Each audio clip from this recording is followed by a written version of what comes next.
نحمده ونصلي على رسوله الكريم أما بعد فأعوذ بالله السميع العليم من الشيطان الرجيم بسم الله الرحمن الرحيم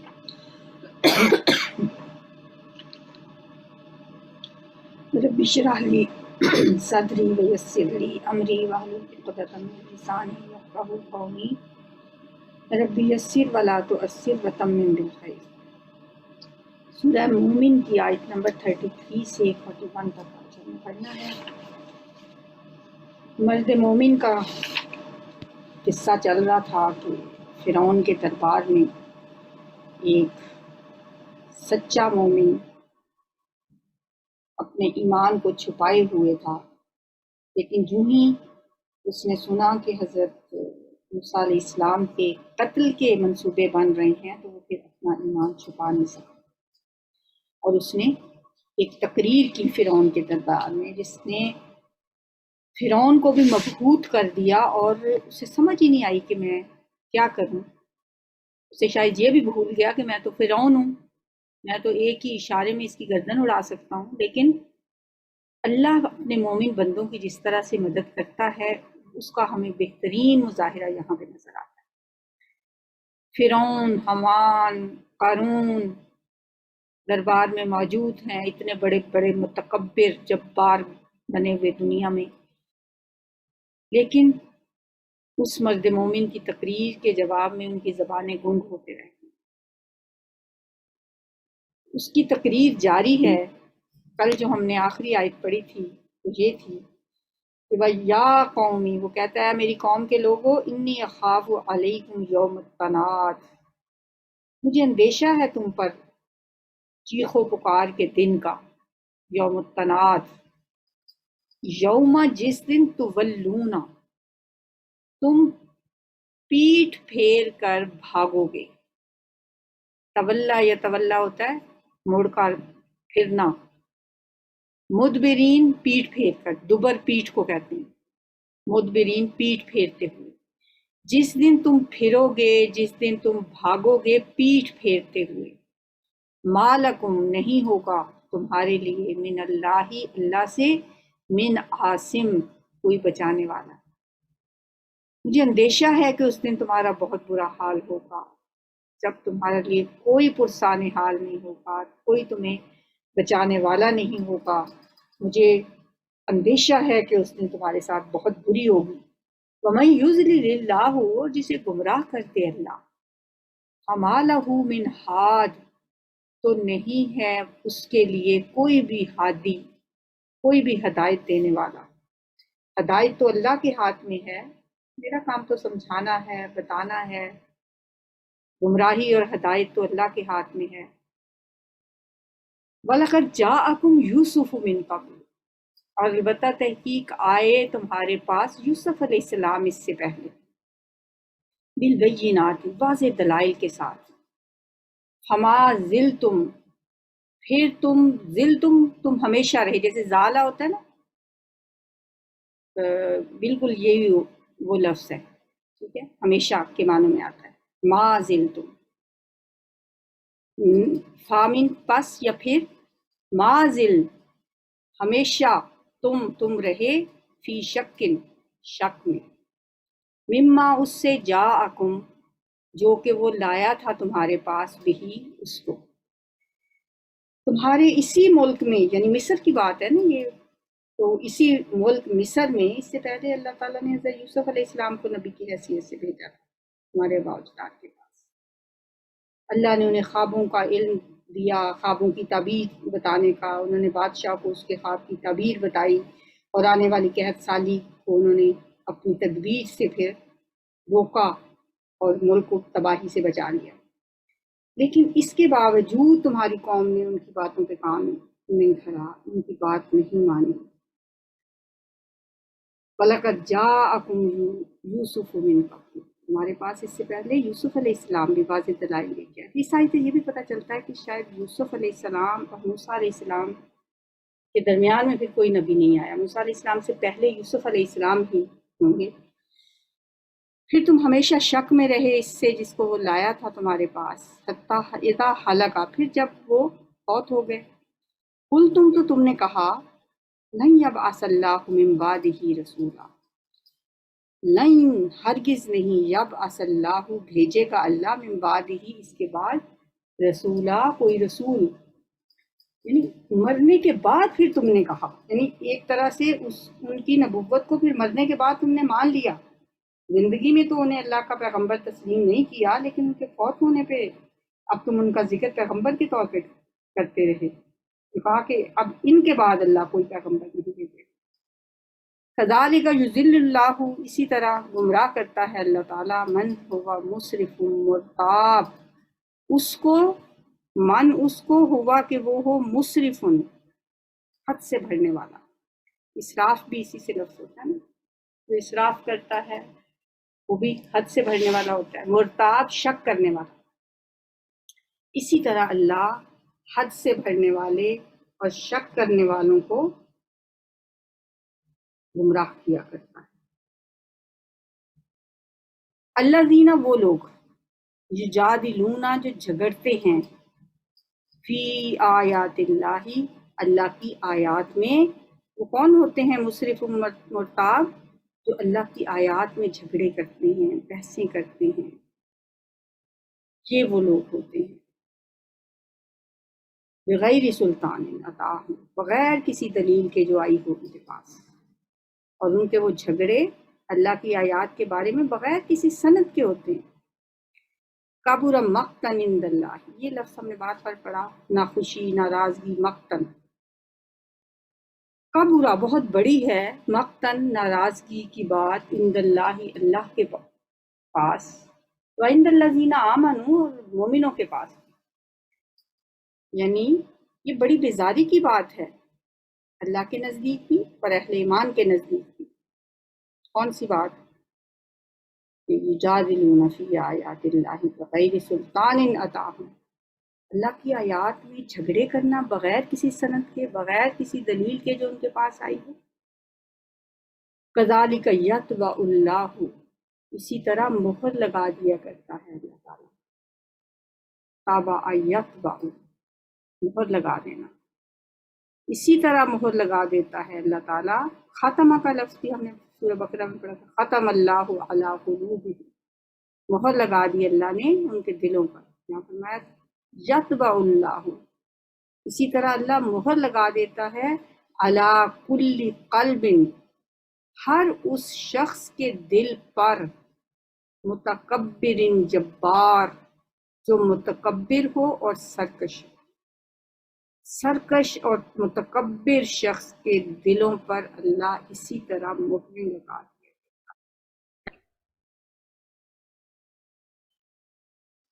مرد مومن کی یہ جو تقریر تھی، یہ ہمیں ایک منظر دکھاتی ہے فرعون کے دربار کا، کہ فرعون کے دربار میں بڑے بڑے جابر بیٹھے ہوئے ہیں، اور سب سے بڑھ کے یہ کہ فرعون خود جو اپنے آپ کو رب کہتا تھا وہ وہاں پہ موجود ہے، اور یہ شخص اپنی بات کیے جا رہا ہے اور اسے کوئی خوف نہیں ہے، کوئی ڈر نہیں ہے، بغیر کسی خوف کے، بغیر کسی ڈر کے یہ اپنی بات کیے جا رہا ہے، اور فرعون بھی بت بنا بیٹھا اس کی باتیں سن رہا ہے۔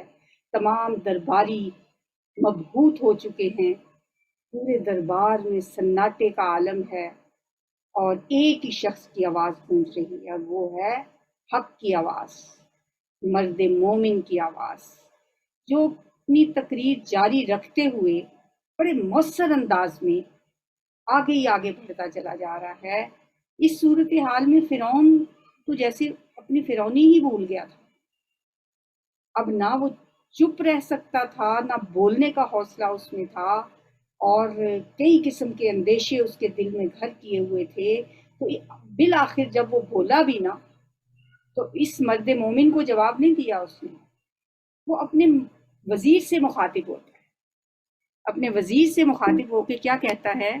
وقال فرعون، اور کہا فرعون نے، یا حامان ابن لی صرحا، اے حامان، میں نے آپ کو بتایا حامان قارون اس کے وزیروں میں سے تھے، اے حامان ابن لی، بنا میرے لیے، ایک تو ابن ہوتا ہے نا بیٹا، ایک بنا ان سے بھی ہے، بنا ان بنیاد کو کہتے ہیں، بنانا، بنا میرے لیے سرہن ایک بلند عمارت، میرے لیے ایک بہت بڑی بلند عمارت بنواؤ، لعلی شاید کہ میں ابلغ الاسباب اس پہ چڑھ کر میں پہنچ جاؤں راستوں تک، شاید کہ میں آسمان کے راستوں تک میری رسائی ہو جائے، پھر میں فَأَطَّلِعَ، پھر میں جھانکوں اِلیٰ الٰہِ موسیٰ، یہ الہ جو ہے طرف الہی معبود موسیٰ، موسیٰ علیہ السلام،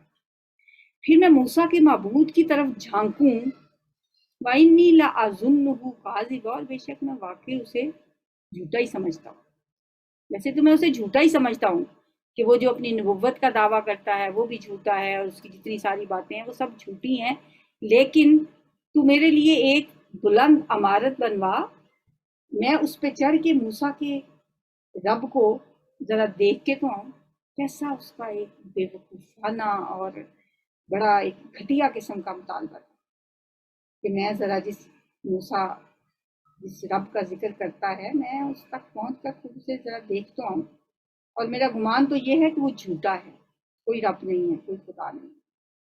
وَكَذَلِكَ زُيِّنَ لِفِرْعَوْنَ، اور اسی طرح مزین کر دیا، زینا یزین، تزیین ہوتا ہے مزین کر دینا، خوبصورت بنا دینا، اس سے مجہول ہے پیسیوائی زینا، مزین کر دیا گیا، خوبصورت بنا دیا گیا، لفرعون، فرعون کے لیے سوء عملہ، اس کا برا عمل، بعض اوقات انسان کام برا ہی کر رہا ہوتا ہے لیکن اسے وہ بڑا اچھا لگ رہا ہوتا ہے، بڑا خوبصورت شیطان اسے کر کے اسے دکھاتا ہے، اور وہ اسے برا سمجھتا ہی نہیں، سود کھانے والے ہیں جیسے 100 دلیلیں نکال لیتے ہیں وہ کہ یہ سود نہیں ہے، یہ تو مجبوری ہے، بڑا خوبصورت کر کے شیطان اس کو دکھاتا ہے۔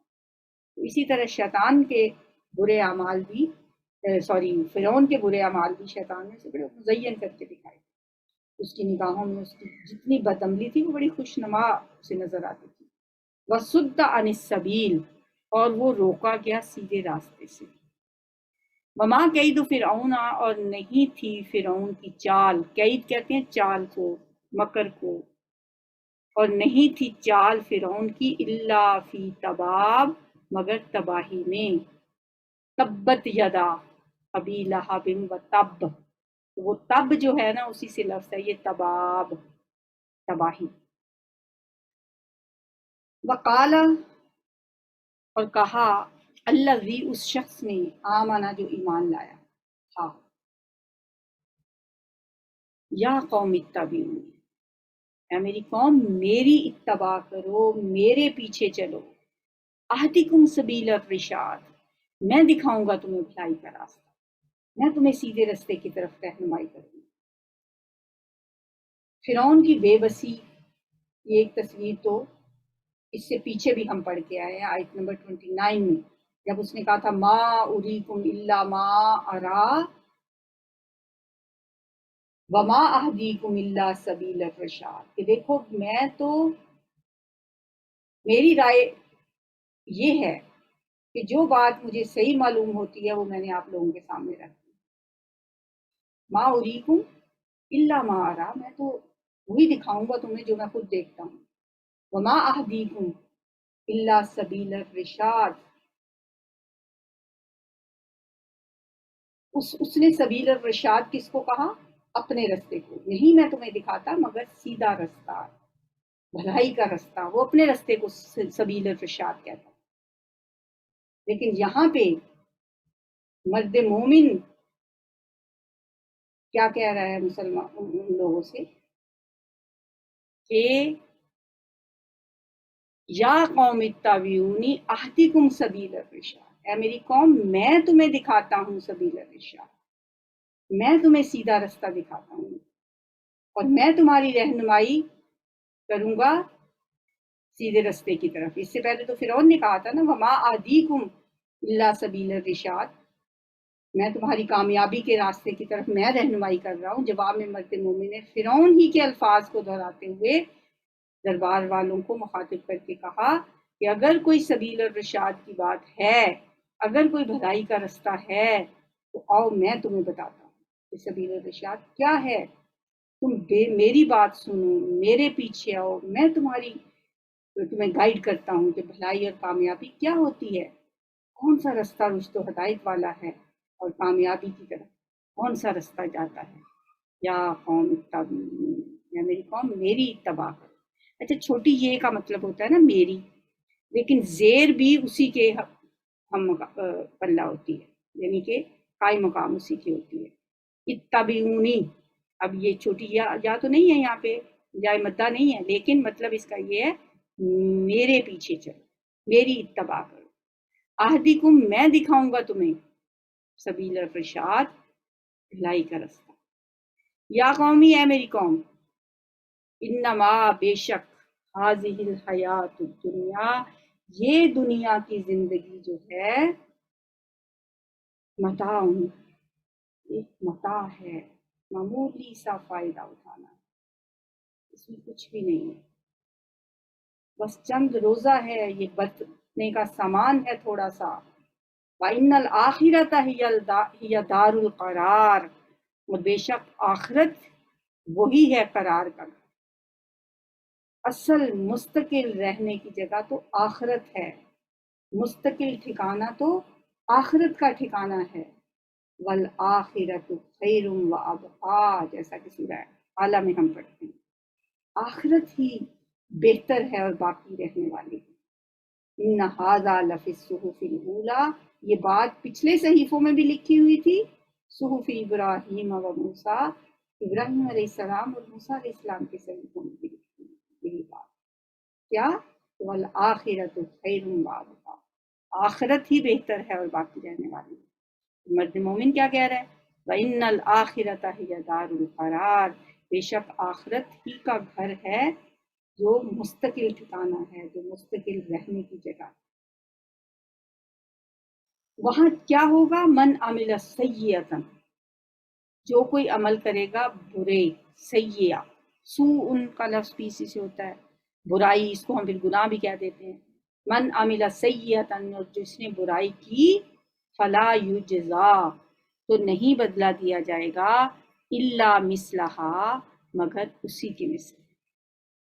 یہ اللہ کا بڑا کرم ہے، بندوں پہ بڑی رحمت ہے اس کی، کہ گناہ کا جو اس کی جو جزا ہے، جو اس کی جو سزا ہے، وہ اس گناہ کے برابر ہی ملتی ہے۔ اسے اللہ بڑھا چڑھا کے کسی کو سزا نہیں دے، جتنا کسی نے گناہ کیا ہوگا اس کو اس کے مطابق ہی سزا ملے گی، جبکہ نیکیاں 10 گنا بڑھا کے اس کے نامہ اعمال میں اللہ کا بڑا کرم ہے بندوں کو۔ اللہ کو پتا تھا کہ میرے بندوں نے گناہ زیادہ کرنے ہیں اور نیکیاں کم کرنی ہیں، اللہ نہیں چاہتا اپنے بندوں کو آگ میں ڈالنا۔ اللہ نے بڑے ہمارے لیے آسانیاں کی ہیں، بڑے پیکیجز ہمیں دیے ہیں کہ ہم کسی طریقے سے جہنم کی آگ سے بچ جائیں۔ فرمایا من عمل سیئۃ فلا یجزا الا مثلہا، اور جو کوئی برے عمل کرے گا، جس نے کوئی برائی کی تو اسے بدلہ دیا جائے گا اسی کی مثل۔ ومن عمل صالحا، اور جو کوئی نیک عمل کرے گا، من ذکر او انثی، کوئی مرد ہو یا کوئی عورت ہو، ذکر مرد، انثی عورت، وہ مومن، شرط یہ ہے کہ وہ مومن ہو، فَأُولَئِکَ، تو وہی لوگ، یدخلون الجنت، داخل ہوں گے جنت میں۔ نیک اعمال کرنے والوں کے لیے مرد عورت کی کوئی تخصیص نہیں ہے۔ دنیا میں اکثر آپ نے عورتوں کو کہتے ہوئے سنا ہوگا کہ بس سب کچھ مردوں کے لیے ہے، عورتوں کو نیچا دکھایا جاتا ہے، عورتوں کو یہ کیا جاتا ہے، ہم مردوں کے شانہ بشانہ چلنا چاہتی ہیں۔ اللہ نے تو دونوں کو برابر رکھا ہے، یہاں صاف لفظوں میں کہہ دیا من ذکر او انثی، مرد ہو یا عورت ہو، شرط ایک ہی ہے، وہو مؤمن، ہو وہ مومن۔ فَأُولَئِکَ يَدْخُلُونَ الْجَنَّةَ، تو وہی لوگ جنت میں داخل ہوں گے. یرزقون فیہا، وہ رزق دیے جائیں گے. رازق کا یرزقو رزق دینا، اس سے مجہول یرزقو، پھر اس کی جمع اونا ساؤنڈ کے ساتھ یرزقونا، رزق دیے جائیں گے فیہا اس میں، بغیر حساب، بغیر حساب، بے حساب ان کو اجر ملے گا، بے حساب ان کو وہاں پہ نعمتیں ملیں گی. اللہ تعالیٰ نے ہمارے لیے یہ دنیا دارالامتحان بنائی ہے، دنیا مزرعۃ الآخرہ، یہ آخرت کی کھیتی. اب ہم پہ ہے کہ ہم نیک اعمال کر کے جنت میں پہنچ جائیں یا برے اعمال کے ساتھ جہنم میں جائیں. اللہ نے جہاں بھی ذکر کیا ان دونوں چیزوں کا ساتھ ساتھ ذکر کیا. جیسے یہاں بھی پہلے برے عمل والوں کی بات تھی کہ جو برے عمل کرے گا تو اس کو تو اسی کے برابر بدلہ دیا جائے گا، اور وہ اس کے برے عمل کے برابر بھی جو بدلہ ہوگا نا وہ پھر کم نہیں ہوگا. ہمارے اعمال ہی اتنے ہم حد سے بڑھ جاتے ہیں کہ وہ ان کے برابر برابر بھی جو دیا جائے گا نا. سورہ غاشیہ اگر پڑھے نا انسان کے رونگٹے کھڑے ہو جائیں. وجوہ یومئذ خاشیہ، وہ جو برے عمل کرنے والے ہیں نا، من عامل سیئۃ، ان کے چہرے اس دن وجوہ یومئذ خاشیہ، اس دن کئی چہرے کالے ہوں گے، سیاہ ہوں گے، جھکے ہوئے ہوں گے. وجوہ یومئذ خاشیہ عاملۃ ناصبہ، عمل کرنے والے ہوں گے لیکن محنتیں کر کر کے تھک چکے ہوں گے. ایسے عمل عاملۃ ناصبہ کہا جاتا ہے جو عمل کر کر کے انسان تھک جائے لیکن وہ عمل اللہ کے ہاں مقبولیت کے درجے کو نہ پہنچے، وہ عمل صحیح نہیں کیے ہوں. بہت سے لوگ ہیں جو بہت سے کام نیکی سمجھ کے کرتے ہیں لیکن وہ نیکی نہیں ہوتی. ان کو لگ رہا ہوتا ہے کہ ہم نیک عمل کر رہے ہیں لیکن حقیقت میں ان کے عاملۃ ناصبہ ہوتے ہیں. اب تو لوگ درباروں پہ بیٹھ کے قوالیاں گاتے ہیں، دھمال ڈالتے ہیں، عورتیں بال کھول کے وہاں پہ ناچتی ہیں، اپنی طرف سے تو وہ بڑی نیکی کا کام کر رہی ہے. یہی ہوتے ہیں عاملۃ ناصبہ. اس لیے فرمایا وجوہ یومئذ خاشعہ، اس دن بہت سے چہرے ذلیل ہوں گے، خوار ہوں گے. عاملۃ ناصبہ، محنت کرنے والے، تھکے ہوئے. تصلیٰ نارا حامیہ، وہ دہتی ہوئی آگ میں جائیں گے. تسقیٰ من عین آنیہ، اور انہیں گرم چشموں کا پانی پلایا جائے گا. استغفر اللہ. لیس لہم طعام، ان کو کوئی کھانا نہیں ملے گا، الا من ضریع، سوائے کانٹوں کے، کانٹوں والا کھانا، کانٹے دار درختوں کا کھانا ان کو دیا جائے. لا یسمن، جو نہ تو موٹا کرے گا، ولا یغنی من جوع، اور نہ ہی بھوک مٹائے گا. جبکہ جو دوسری طرح کے لوگ ہیں جن کے بارے میں یہاں فرمایا ومن عمل صالحا، جنہوں نے نیک اعمال کیے، چاہے وہ مرد ہوں یا عورت، اور وہ مومن ہوں اور وہ جنت میں داخل ہوں گے جنہیں بغیر حساب رزق ملے گا. ان کے بارے میں سورہ غاشیہ میں کیا آتا ہے؟ وجوہ یومئذ ناعمہ، بہت سے چہرے تر و تازہ ہوں گے، آسودہ حال. عیسیٰ راضیہ، اپنی کوششوں پہ بڑے خوش ہوں گے کہ دنیا میں ہم نے جو کوششیں کی ہیں، شکر ہے ہم نے وہ محنتیں کر لیں، اس پہ راضی ہوں گے، خوش ہوں گے. فی جنت عالیہ، بلند و بالا جنتوں میں ہوں گے. لا تسمع فیہا لاغیہ، نہیں سنیں گے اس میں کوئی لغو بات، بےہودہ بات. جنت میں کوئی فضول باتیں نہیں ہوں گی. فیہا عین جاریہ، جہاں بہتے ہوئے چشمے ہوں گے. گناہ گاروں کے لیے کیا تھا؟ گرم پانی کے چشمے، اور ان کے لیے کیا ہے؟ بہتے ہوئے جھرنے. فیہا سرر مرفوعہ، اور اس میں اونچے اونچے تخت ہوں گے. سریر چارپائی کو کہا جاتا ہے عربی میں، تو اسی سے لفظ اونچے جو ہے نا، کوئی بھی مسند اونچی جو ہو، جیسے چارپائی ہے یا صوفے ہیں یا چیئرز ہیں، انہیں کہا جاتا ہے. مرفوعہ، بلند کیے ہوئے، اونچے اونچے تخت ہوں گے. وَأَكْوَابٌ موضوعہ، اور پیالے ہوں گے رکھے ہوئے ان کے لیے. وَأَكْوَابٌ موضوعہ، رکھے ہوئے ہوں گے. اقواب، قوب ان پیالے کو کہتے ہیں، آب خورے. وَنَمَارِقُ مَصْفُوفَہ، اور تکیے ہوں گے قطار در قطار لگے. ذرا ایک تصور بناتے جائیں کہ جنت ایک باغ ہے، چشمے جھرنے جاری ہیں، اونچی مسندیں لگی ہوئی ہیں، اور گاؤ تکیے لگے ہوئے ہیں، اور وہاں پہ پھر شراب کے جام پیالے آپ خورے وہاں پہ رکھے ہوئے ہیں، اور قطار میں تکیے رکھے ہوئے ہیں. وَزَرَابِيُّ مَبْثُوثَةٌ، اور مخمل کی بنی ہوئی مسندیں مبسوسہ پھیلی ہوئی ہوں گی جیسے کارپیٹس ہوتے ہیں. یہ جنت کا منظر ہے جو اللہ تعالیٰ ہمیں دکھاتا ہے. اللہ کرے کہ ہم اس جنت کے لیے لمثل ھذا،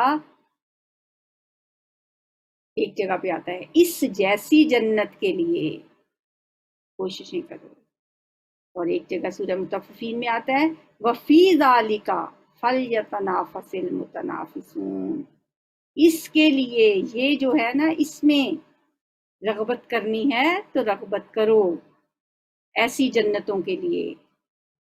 سورہ مطففین میں بھی بڑا خوبصورت جنت کا نقشہ کھینچنے کے بعد یہ بات کی گئی ہے. اور فرمایا ان الابرار لفی نعیم، نیک لوگ نعمتوں میں ہوں گے. علی الارائک ینظرون، تختوں کے اوپر بیٹھے دیکھ رہے ہوں گے ایک دوسرے کو. تعرف فی وجوہہم نظرۃ النعیم، تم ان کے چہروں سے نعمتوں کی تازگی پہچان لوگے.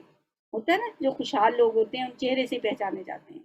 یسقون من رحیق المختوم، وہ پلائے جائیں گے رحیق المختوم، مہر لگی شراب.